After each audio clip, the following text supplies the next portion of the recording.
पूजा पाठ और तीर्थ करते हो, लेकिन ये नहीं करते तो सब व्यर्थ है, कुछ नहीं होगा। प्राचीन भारत की पुण्य भूमि में भीमा नदी के तट पर एक छोटा सा गांव था, जहां भक्ति, सेवा और संस्कारों की सुगंध चारों ओर फैली रहती थी। उसी गांव में पुंडलिक नाम का एक युवक निवास करता था। बाल्यकाल में पुण्य अत्यंत उग्र स्वभाव का था, बहुत ही क्रोधित था। उसे सांसारिक सुखों का मोह अधिक था और माता पिता की सेवा में उसका मन नहीं लगता था। वह व्यापार और भोग विलास में लिप्त रहता था और वृद्ध माता पिता की पीड़ा को समझ नहीं पाता था।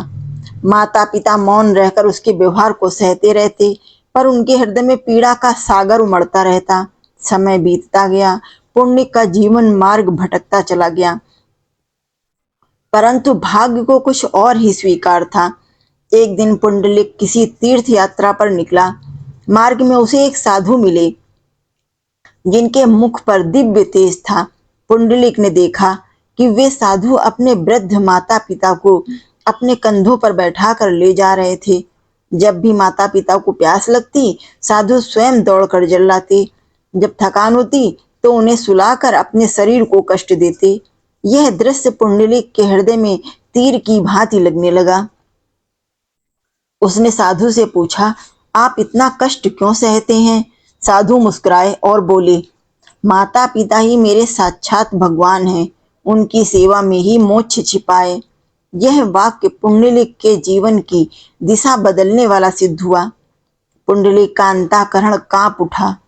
उसे अपने पुराने व्यवहार पर लज्जा आई। उसकी आंखों से झरझर आंसू बहने लगे। उसने वहीं प्रण लिया कि अब जीवन भर माता पिता की सेवा ही उसका धर्म होगा। वह तुरंत अपने गांव लौटा और गांव में लौटकर अपने माता पिता के चरणों में गिर पड़ा। उसने उनसे क्षमा मांगी और बोला, आज तक मैंने आपको बहुत कष्ट दिया है। आज तक मैं अंधा था, आपकी सत्यता मुझे दिखाई नहीं देती थी, पर अब मुझे सत्य दिखाई दे रहा है। माता पिता का हृदय भर आया। उन्होंने पुत्र को गले से लगा लिया और ढेरों आशीर्वाद दिए। उसी दिन से पुंडलिक का जीवन बदल गया। वह स्वयं भोजन कराने लगा, अपने माता पिता को स्नान कराने लगा, सेवा करता और दिन रात माता पिता के चरणों में ही अपनी भक्ति खोजने लगा और उनके चरणों की वंदना और सेवा करने लगा। एक प्रातः काल का समय था। भीमा नदी शांत बह रही थी। सूर्य की किरणें मंदिरों की दीवारों से टकराकर स्वर्णिम आभा फैला रही थी। उसी समय पुंडलिक अपने माता पिता को सैया पर लिटाकर उनके चरण दबा रहा था। माता पिता वृद्ध थे, शरीर दुर्बल था और नींद में भी उनके मुख पर संतोष की झलक थी। पुंडलिक की आंखों में करुणा थी और हाथों में सेवा का ताप था। उस पावन घाट पर स्वयं भगवान विट्ठल प्रकट हुए। उनके शरीर से एक दिव्य प्रकाश निकल रहा था, मुकुट दमक रहा था, कंठ में पुष्पमाला और पीतांबर लहरा रहा था। पूरा वातावरण जैसे साक्षात वैकुंठ बन गया। भगवान विट्ठल पुंडलिक के सामने खड़े हुए। उन्होंने कोमल स्वर में कहा, पुंडलिक, मैं तुम्हारी भक्ति से प्रसन्न होकर स्वयं आया हूँ। उठो, मेरा दर्शन करो। परंतु पुंडलिक उस समय माता पिता के चरण दबा रहा था। उसने सिर उठाकर देखा, पर हाथ नहीं हटाए माता पिता के चरण दबाता रहा। विनम्र स्वर में बोला, हे प्रभु, आप आए हैं, यह मेरा सौभाग्य है, पर अभी मेरे माता पिता विश्राम कर रहे हैं और मैं उनकी सेवा कर रहा हूँ। मैं उनकी सेवा को अधूरी छोड़कर नहीं उठ सकता। कहते हुए पुंडलिक ने पास पड़ी हुई एक ईंट भगवान की ओर सरका दी और बोला, प्रभु कृपया इस पर खड़े होकर थोड़ी देर प्रतीक्षा कर लीजिए। यह दृश्य देखकर स्वयं भगवान विट्ठल मुस्कुरा उठे।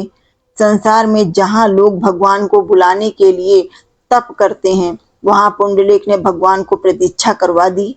वह भी अहंकार से नहीं, बल्कि सेवा भाव से। भगवान ने उस ईंट को स्वीकार किया और उस पर खड़े हो गए। उनके हाथ कमर पर थे, मुख पर प्रेम का प्रकाश फैल गया। चारों ओर देवताओं ने पुष्प वर्षा की।